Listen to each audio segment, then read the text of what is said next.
ang bag-ong sugo. Minahal kong mga igsoon, dili ba ko ang sugo nga gisulat ako kaninyo. Karaan kining sugoa, ug diha na kini kaninyo sukad pa sa sinugdan. Mao kini ang mensahe nga inyong nadungog. Utso, apan bag-o kining sugoa nga gisulat ako kaninyo ug makita mga matuod kini diha kang Kristo.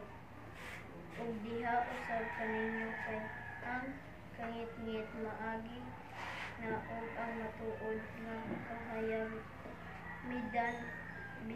midan-ag na harbi. Ang nag-ingon nga anaa siya sa kahayagpan nagdumot di ay gihapon sa iyang isig katawo. Anaa pa ang kangit-ngit. Ug ang kahigugma sa iyang isig katawo.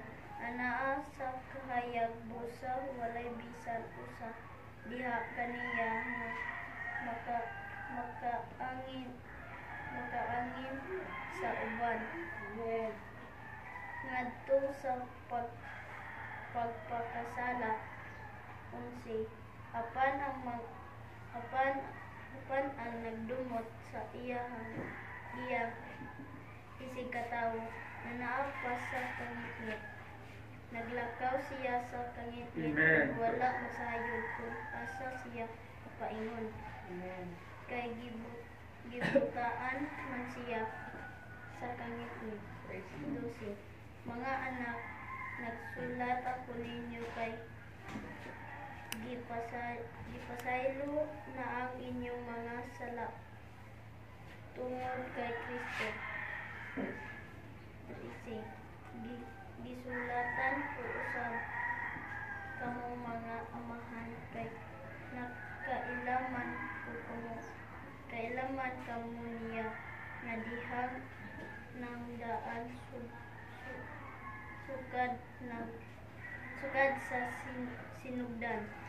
Gisulatan ko usab kamo mga batan-on lalaki kay gibuntog man ninyo ang yawa.